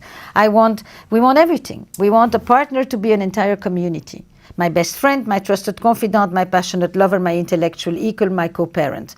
And on top of it, I want with you to deal with all the vicissitudes of the everyday life and all of All what we need to get to, all responsibilities of that. And then we should also be passionate, great lovers, fantastic Travel the world, travelers. yeah. Exactly. You know, and very few Go of us. dancing every right. week. Yeah. So Eli Finkel has a best answer for you on that. Okay. He's a researcher on marriage, and basically what he says is that the good relationships of today are better than the relationships of history, but they're very few. Because The good, what you call that happiness, is the top of the Olympus. It's climbing the mountain. And at the top of the mountain, the view is fantastic, but the air is also thinner. And not everybody can climb the mountain. The people who get to the top, their top is probably better than the tops of the past. Wow. And now, what is the top? It used to be that marriage was for survival. Then it became a romantic enterprise. And it became what I call the service economy, from the production economy to the service economy. You want children, but no longer just 8, so you only want 2. So sexuality becomes for pleasure and connection, so it becomes a service economy. It's no longer a production. Right. And then from there you go into identity, which is what? I want to become the best version of myself, and you're going to help me do so. That's the identity story of marriage. And that goes up the Maslow ladder. Now, if I ask the question differently, I actually wanted to write that very article. About 10, 15 years ago, I set out to write a piece, what are creative couples? And do you know, because creative was the word I was interested in, not so much happy, passionate, but creative, meaning not stable, not solid, but what is this thing, creativity, the spark? And I went and I asked almost 100 people, do you know couples that inspire you? Do you know couples that you think have that spark still? And the frightening thing was that the majority of people could sometimes come up with 1, maybe 2, and that was it. Wow. You know, they knew people who were very good at renovations, and people who were great parents together, and people who were great business partners together. But that whole that package. you talk about, there were very few. And I thought that is so sad, because here we are, we want something. I mean, if I say good business partners or business leaders, you would give me 10 people who you think inspire you to run a company, or authors or musicians, or we all have a long list. Who can say what's your favorite musician? I mean, most of us have more than one. When it comes to intimate relationships, people have very few models. Now, maybe it is because what they want is so high that there is very few models, actually. And that's probably the challenge of intimate relationships today. So how do we create that in an intimate partner? Or is it setting a lower expectation for what we want so that we don't? It's both. I think sometimes if you lower your expectations, you're much better off, no doubt. Calibrate. So back to Eli Finkel's research, calibrating expectations is probably one of the 3 main things for what he calls successful relationships. Wow. And calibrating doesn't mean you lower your expectations necessarily, but you also diversify them. You don't ask one person Be everything. to give you what a whole village should actually give you. Right. Okay. That was the first thing. What's the second? You said there's 3 things? So 1 is the calibration of the expectation, 2 is the diversification, and 3, which is the one that very much speaks to me, is doing new things. That With your partner? With your partner. That if you do the things that you enjoy, that's really nice, that's comfortable, that's cozy, that solidifies the friendship. But if you want to create intensity, it demands risk-taking, doing new things outside of your comfort zone, a little bit more on the edge. How often should we be doing new things with our intimate partner? I think as often, I mean, look, the answer to this is very simple. Often enough, but not too often that you become chaotic and you dysregulate. Right now you're asking me a systemic question. This is true for an individual, a relationship, or a company. If you don't change or grow, you fossilize and you die. If you change too much, too fast, No stability. there's no stability, you go chaotic and you dysregulate. Right. So how often? It depends on where you are at in your life. Are you the 2 of you? Do you have kids? Do you have little ones? Do you have aging parents? Are you taking care of somebody? What else is going on here?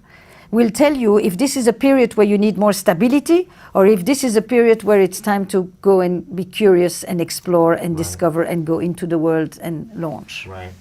If you're a young 30-something female, I get this all the time from a lot of women who reach out to me, who are ending relationships that were really stressful for them, or they've been single for years and they're trying to figure out how do they find the right person, or how do they create the right relationship for them that's going to be a long-term partner. if you're a female in your young 30s, what should they be thinking about? Like, should they be focusing first on themselves, growing themselves, or what are the things they should be looking for in the right partner? Right. I just wrote my current blog, which is a little bit of a critique of this taking care of yourself first. Okay, yeah. So, Give it to me. because you learn to love yourself in the context of your relationships with others. You know, this idea that you go first to work on yourself here and then you prepare this nice little package and you bring it to relationships, that is completely off, actually. Wow. It's interactive. You need a good amount of self-awareness, but you also need to be in relationships because it's people who help you become more aware. Practicing it. Practicing it, but other people let you see who you are. It's by being with others that you get to know who you are, and not just by sitting there alone and say, who am I, who am I? Right. But this is a relational perspective on life, and I will stand by that. Wow. Read the newsletter. like that. I really poured myself Okay. into that one because I'm tired a little bit of this. No, what I will say to you, I'm tired of the go fix yourself First, and then go be in a relationship. Relationships help you to become who you are. That's what happens between children and their caregivers.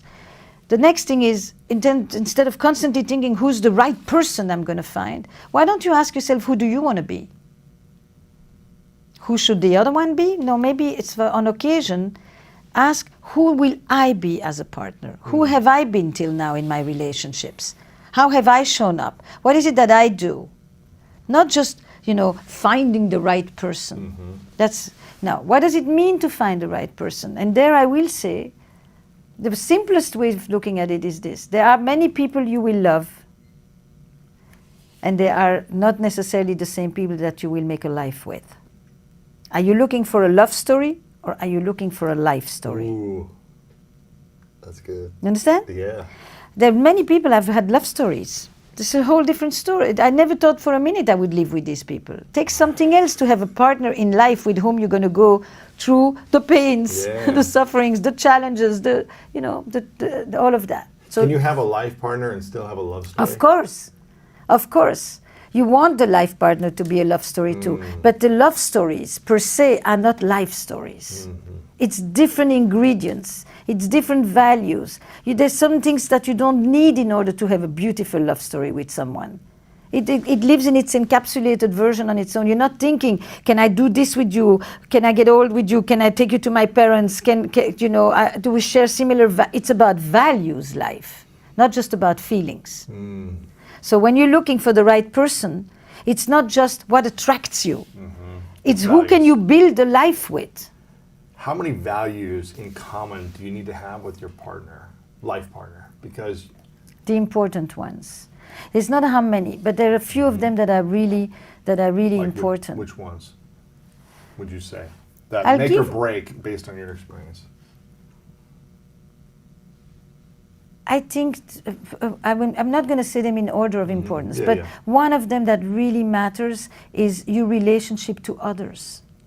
If you are a person that values relationships, that sees the presence of others in your life as central, and you are with somebody who does not want community or does not know how, I'm talking not about what they would like to learn through you, but their value is you do things alone, you live alone, you rely on yourself, you don't bring people over to the house. I have a couple I just spoke with yesterday, and he loves to have people over, and nobody should come ever to the house. She wants her space. Her space, the alone, whole yeah. thing, and I'm thinking, wow, this is a tough one.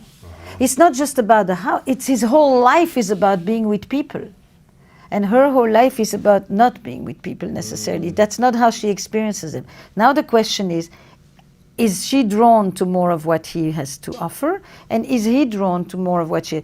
If these They are both want a totally... little more, yeah. Then okay, it's different values come together and they mix and match. Yeah. But if you have these two separations like that, so That's that's very one. challenging. One of Wow. the beautiful Okay. questions I ask in How Is Work is were you raised for autonomy or were you raised for loyalty? Were you raised for self-reliance or were you raised for interdependence? Which one would you say? For me, was that self-reliance meaning what? You have nobody will ever help you as well as you can help yourself. You only have yourself to count on. Don't trust people. You're on your own, buddy. Or raised for loyalty. Interdependence, loyalty. You're family, never team. alone. There's people around you. You owe others. Others are there for you. Relationships is what makes you. I think I was both, based on like circumstances. Correct. And, like, The lessons, circumstances made you reliable because Yeah. you were alone with mom, but the messaging was, you Of have course. me. Yeah, of course. Okay. Yeah. So I think both. I think that question is a fundamentally interesting question Okay.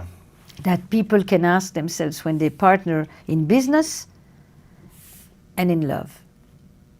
Raised for self-reliance or loyalty? Yeah. Okay. Interdependence. Do you see yourself as connected to others, and it's your connections that give you a sense of anchoring, meaning, relevance, importance, That's all good. of that? Or do Okay. you see yourself as fundamentally on your own?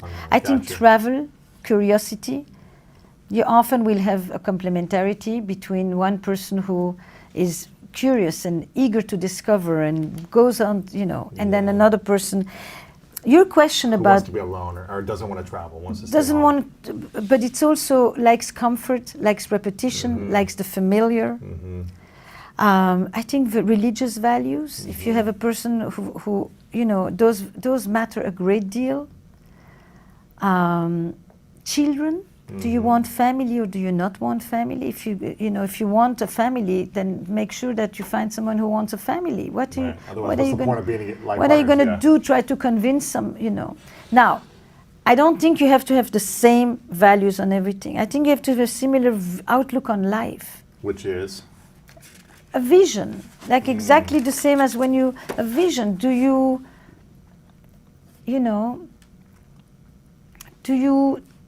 want to own a home? Do you think that economic achievement is important? Do you want to live in an extended family? You think that living intergenerationally really is important, and you have somebody else who says, I don't want your parents over. Do you want to live in more than one place? I think these are essential, money, feelings or emotions, religious beliefs, attitude toward life.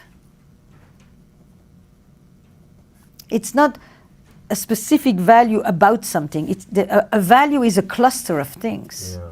It's a cluster of importance, of systems of meanings. That's a value. And you may not find someone with everything is the same, but someone with a similar mindset, is what you're saying. An overall I met feeling. a husband of mine, with whom I am for more than 3 decades, Yeah. who had never left the US when I met him. Really? I never knew such a person existed. Coming from Europe, that was unheard of He for lived us. in Europe? No, he lived in the States. Oh, he lived in the States. He was American. I came from Europe. In Europe, you travel Everywhere, all the time, even if you have nothing. Bus, You work train, 1 month, plane. you get the money, and then you go to the next country, which is 2 hours away. Yeah. So never I traveled outside of he the had US. never been outside of the U.S. Yeah, he will always tell me he went to the Virgin Islands. Okay. But for the rest, and I thought, oh my God, how does one, who is such a person? But I knew it was because of the circumstances of his life, and that if he could, he would, and he was intensely curious. If you just said, oh, he's never traveled, then you misinterpret. You don't want to just look at the manifest thing of, you want to say, and behind this, is there someone who would actually like that, who just hasn't had the opportunity, and is curious and just says, let's go. So don't get fooled just by what you see. Right. Find out what is the belief behind it, the aspiration, the longing, the interest, and then you get a sense of what is the value. Do you think it's, I'm going to go back to expectation. Do you feel like we should lower or should diversify expectations, or what did you say the word was? Calibrate expectations, or should we be finding someone that can reach that expectation that we want? No, I think You think it's just impossible? I think you need to calibrate. Calibrate. Always calibrate too. You right? calibrate. You constantly will be disappointed. Do you know a single relationship where you haven't been disappointed? No. Okay. I mean, disappointment is, which can lead to suffering, is part of a relationship. The minute you have a relationship, you have an expectation. That expectation means that you want something, love, closeness, intimacy, partnership, business affiliation, you name it. It creates dependence. The moment you have an attachment, you have dependence. That dependence means that you have power, or I have power. If I expect something from you, I confer power on you. You have power over me, I have power over you. By definition, there will be moments when that power doesn't go in the direction that I want. And I'll be disappointed. I'll be disappointed. Is there a single child that didn't have a disappointment from their parents? No. It doesn't exist. Right. This idyllic thing you're talking about, it doesn't exist. The next thing is, what do you do with that disappointment? A, can I come tell you, I'm really disappointed. You let me down. I thought we were in this together. I trusted you. And you say, I see your point. Or do you say, what the hell are you talking about? You're just inventing this. You're delusional. None of the, and everything in between. Yeah. That's how you do a relationship. It's really based on the repair. It's not based on the... It's how we heal the disappointment. Yes. It's how you repair all these breaches, moment by moment. You come back, and the repair is not, I'm so sorry. The repair may sometimes be, hey, do you want a glass of water? Right. Or, hey, did you see this article in the newspaper? John Gottman has this very interesting thing about that. He says the repair is not that you come and you do a mea culpa, is that you do what he calls bids for connection. You show the other that they still matter. I brought a newspaper in. At a time when we still had newspapers. That was one of his examples. I brought the paper in. Like, I think of you. I'm pissed at you. You just annoyed me. We just had a spat. But you're still... I still care about you. I still care. You're still in my life, I still respect you. So it's how we repair disappointment on a daily or weekly or monthly basis. Minute sometimes. Is the success of the relationship. And that means also how you come and you say, you take responsibility. Yes, right. I actually think that taking responsibility is the ultimate freedom. Really? I messed up. I shouldn't have done this. Can I do that? It really is being accountable. Mm-hmm. What if instead of blaming the other? What if it actually in that moment wasn't your fault? Doesn't matter. It wasn't. You don't have to agree with anything. I didn't mean to. It wasn't my intention. Yeah. We are going to slip a lot. But it's about just saying it, and for that it's about saying it, and for that you have to be able to see that you're a flawed person who can be accountable without that becoming a major source of shame and I'm terrible. It's a different thing between saying I messed up and I messed up.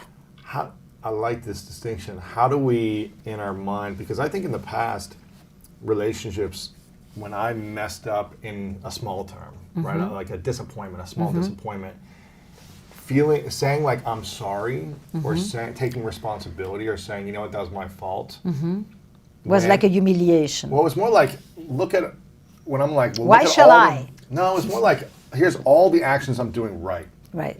Today I've done this, which was an expectation, and I've done that, and I took the trash out or whatever. And I, did something kind for you, and I wrote a note, and I did this, and I took us to dinner, and I did all these things well today, but I messed up on this one thing. So for me, I used to say to myself, like, gosh, but can't you see the whole picture of like all the good things I'm doing? Why do I need to be an hour conversation about like one small thing? That's what I used to feel like. And do you feel like we should just be saying, you know what, take responsibility anyways for those moments, even if you're doing lots of good things? You know what I mean? Yes, but I'm not a perfect human being. It's like, I might slip. The story is told by you. Yes. The other person is the one that needs to tell you about all the good things that you've done. If you felt, I do all of this, I do one thing wrong, and now I have to go into the dark pit. Yes. But that's because you had a partner who did not enough tell you about all the good things you did. So this was about me. If you are in a relationship, you need that other person to acknowledge all of the positive stuff, so that when you have to say something about the moment that you messed up, you don't feel like, this is an endless chore. Well, I think, yeah, exactly. Or I think it's more like, okay, if you're going to acknowledge one thing that I didn't do, at least acknowledge something of the That's things I right. did do, right? That it's not at least, it's a must. It's a must. It's So a must. It's not bad if I shouldn't be needing that, or I shouldn't be. You should complaining. need it. I should need it. You right. should need it. Yeah. You totally should need it. Gotcha. But Don't only acknowledge the bad, also acknowledge the good. not Rich. also. It's a must. It's a mandate. You know, what happens sometimes in distressed relationships, because you were in a distressed relationship yeah, at that moment. yes. And this is true, you can directly take this into the workplace. In a distressed relationship, the tendency is to highlight the negative and disregard the positive. Right. The positive is just a given. The negative will make a big deal out of it. So the one thing you didn't do becomes the whole conversation. And then what does that person do? Of course that person says, but you disregard all the other stuff. Yeah. And rightly so, because it has been disregarded. In a distressed relationship, the positive, you know, if we get there on time, it's because there was no traffic. And if we get there late, it's because of you.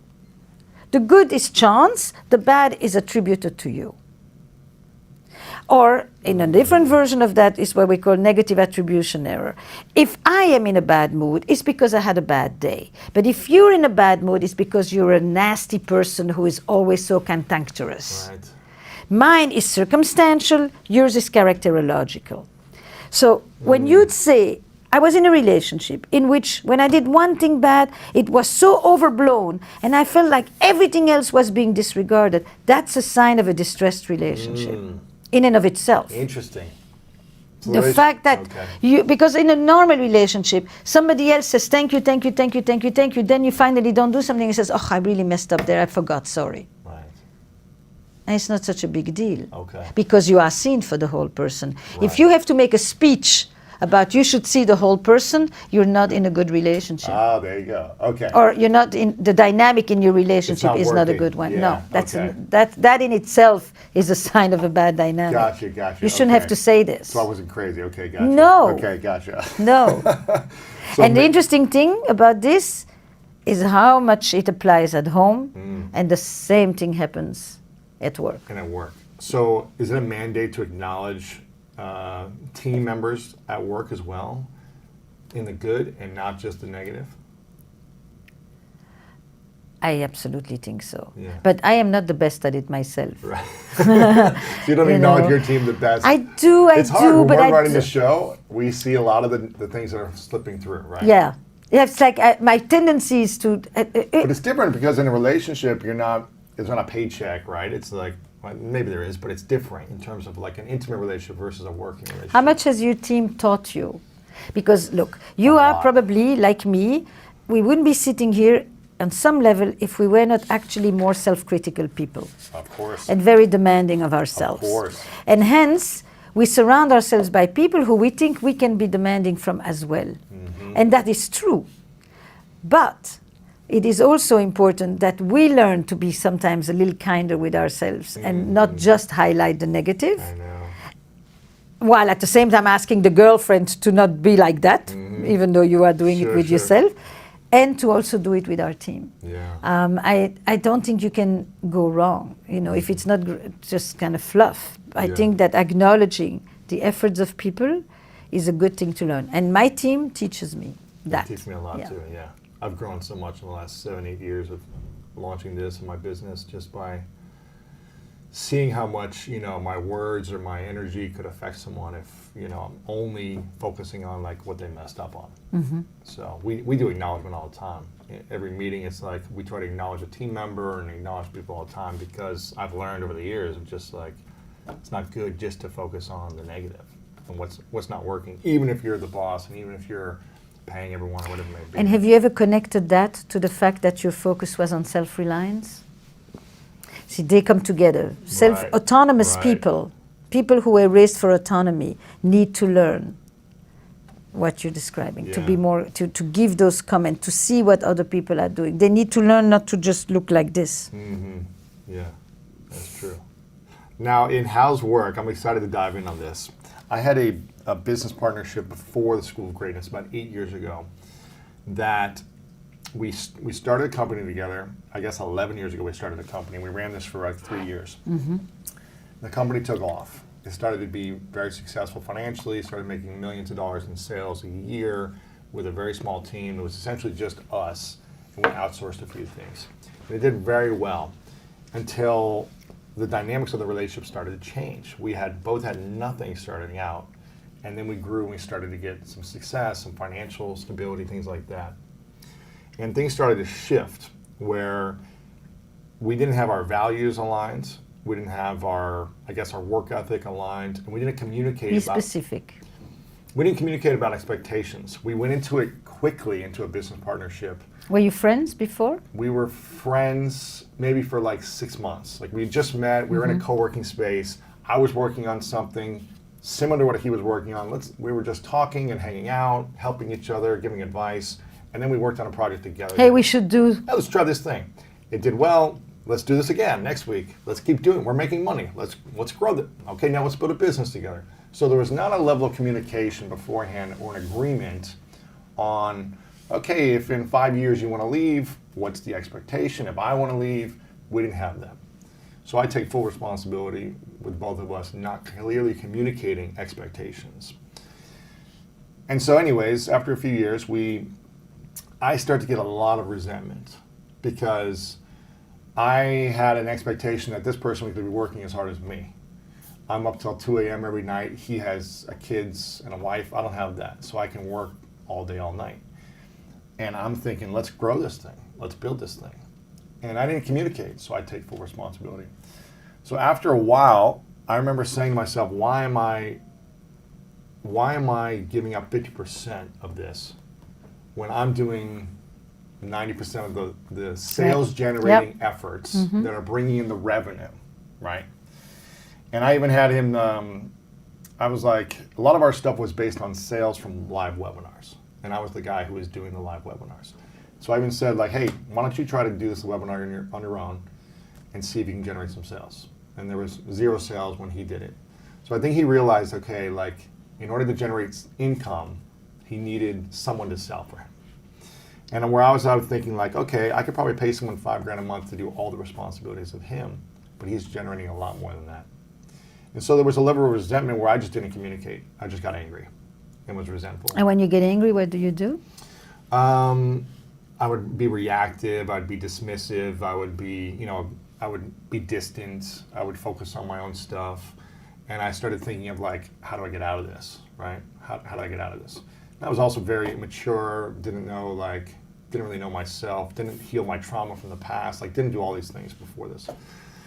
And I remember like going through a lot of internal pain and suffering because of this my lack of emotional courage to have hard conversations. Was he acknowledging the fact that, did you have a shared sense of reality?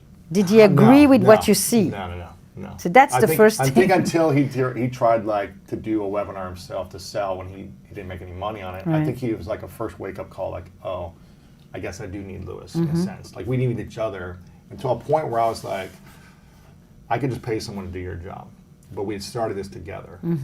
So it was just like trying to figure. It was just messy. And then? I remember like we were in the middle of Times Square one day, arguing, and a friend of ours was there, a mutual friend, and we were arguing, and it just got really heated. And I wanted to like literally fight him in the middle of Times Square because I was like, "You're not holding your weight. I'm doing this." You know, it's just like an argument. We were both arguing our case, right?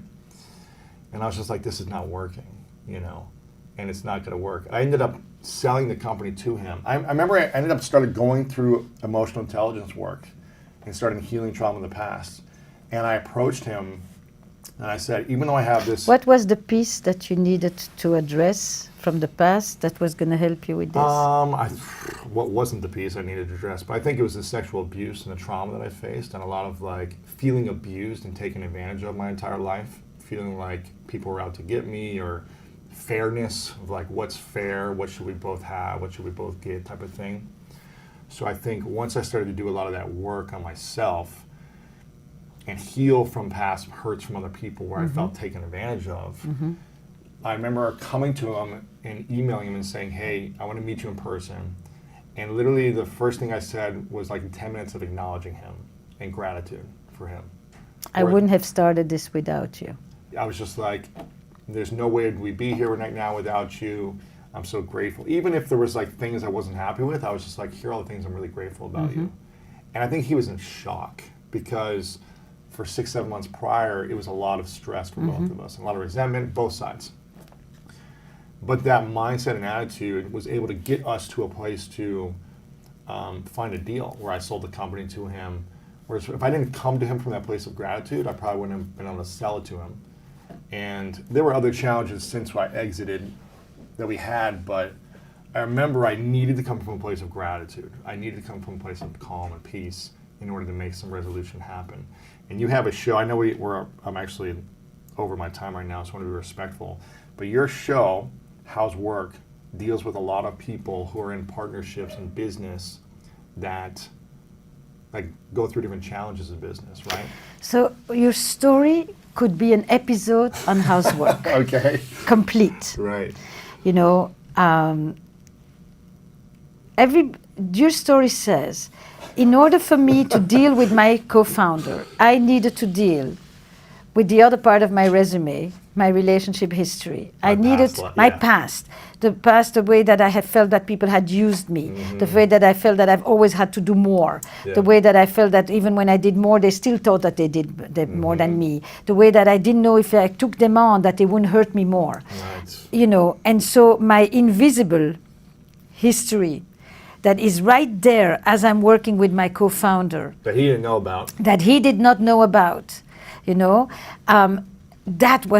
that's an episode of Housework. That's what we address. I deal with it's where should we begin for anybody who's ever had a job.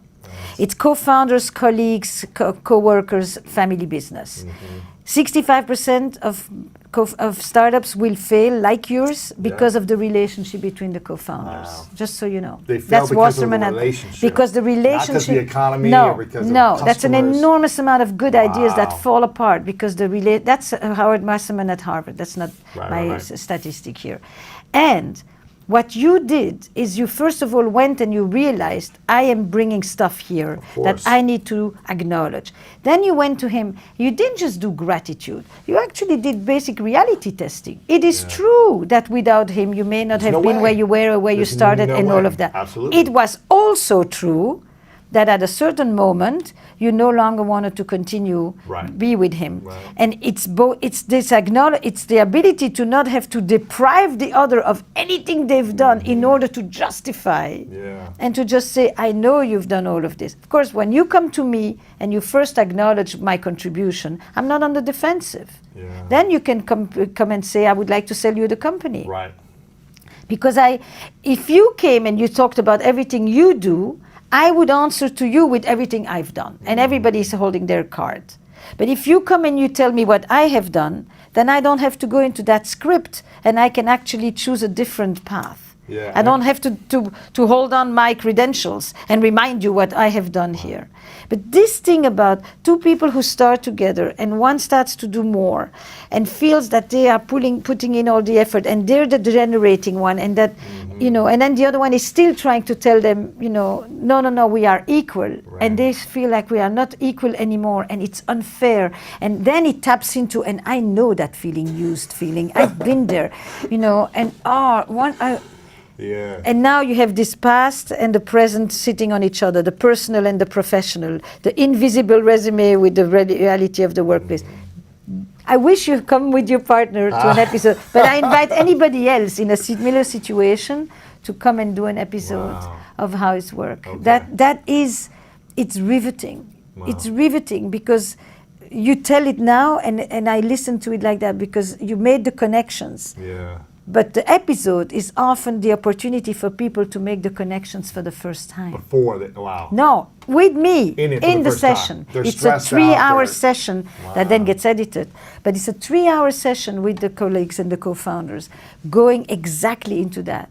You know, I have 2 firefighter pilots that were in Iraq and Afghanistan together, and they then create a company. The company is very successful, and then at one point one of them wants to go and do something that the other one doesn't want to do. And their whole question is, were we successful because we had a great idea, or are we successful because we had each other? I have 2 Brits who are college friends like you who say, let's do this thing. They start with an idea and it becomes this lucrative, successful communications company, but they can't talk to each other one word. And they realize it in the session. So you're telling me the story after the fact. Yeah. How his work is the actual unearthing of this very I'm excited dynamic. to listen. Where should we begin is amazing. So I'm excited to listen to this as well. So anyone who's got a job or an entrepreneur or got a co-founder with you, go listen to that right now. They're both on Spotify, right? On Spotify and anywhere else Apple, where you listen Spotify. to your podcast. Okay. This is a question I've asked you before, I think the last time you came on, but I want to ask you again to see if it's different. And I'm going to go back and check them. This is called the 3 truths. So imagine it's your last day on this earth and you have to say goodbye. And your body dies and you go on to the next place, wherever that is. And it could be any year, any time, hundreds of years from now. But eventually you got to go. And you've accomplished every dream you can imagine. You've, healed millions of relationships. You've written the books. You've done the speeches. Anything you want to do, you've created it. But it's all got to go with you. All of your work, all of your message. But you get to leave behind to the world 3 things you know to be true from all of your work and life experiences. 3 lessons that you would share with the world to live by. What would you say are your 3 truths? The quality of your relationships determines the quality of your life.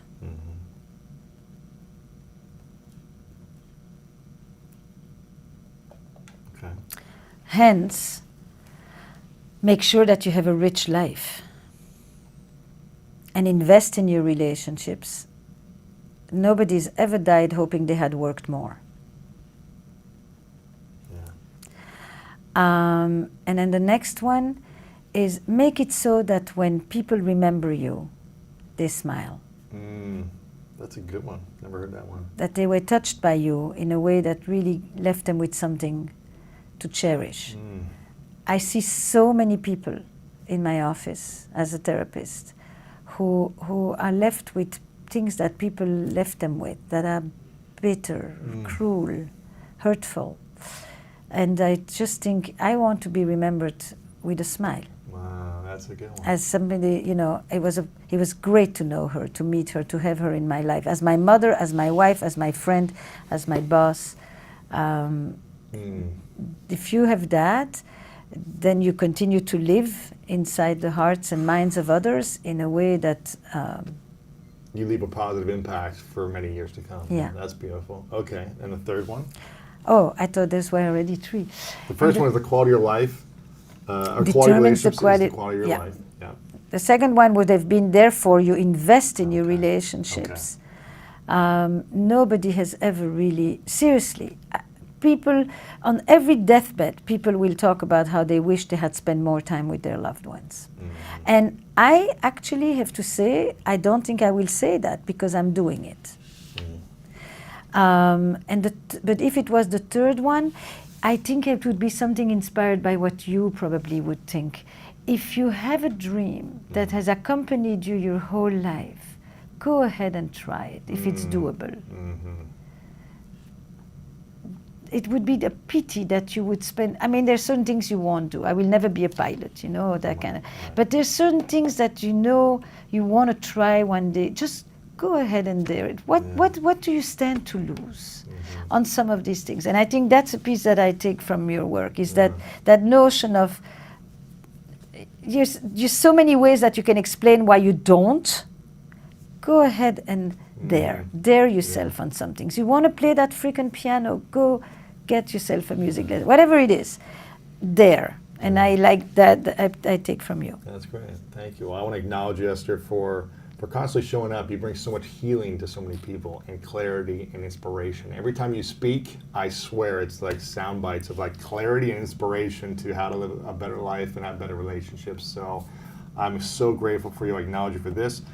Where Should We Begin is amazing for anyone in an intimate relationship. You have to go watch or listen to it. Season 4 coming out soon. The first 2 I listened to were unbelievable. I remember listening to the car. You have to listen to 4 when it comes. I 3 will. is incredible, but 4 is even better. Okay. They keep getting better, is all I can tell you. How's work? I'm excited to dive into. You can listen both on Apple or Spotify or anywhere podcasts Anywhere. are. Yep. Where else can we support you or and follow you? Where do you?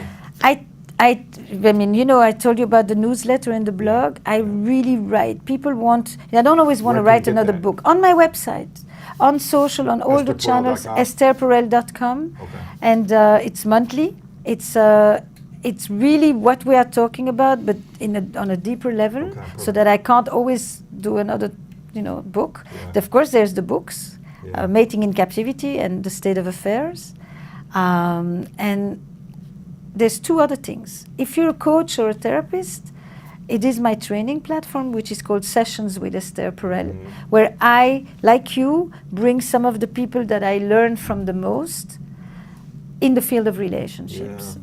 And then if you're a couple and you feel like your sexuality has sagged and you're in a rut, Rekindling Desire is the place to go. It's also on the website, and it's the course that you take to kind of reconnect with your erotic self. Esther, appreciate you. You're the best. Thank you Thank so you. much. You become what they want you to be, even though it's not who you really are. You get to the end of your life, and can you live with doing what was expected but never what was destined? Can you live Ooh, man. with doing what was expected but never what was destined?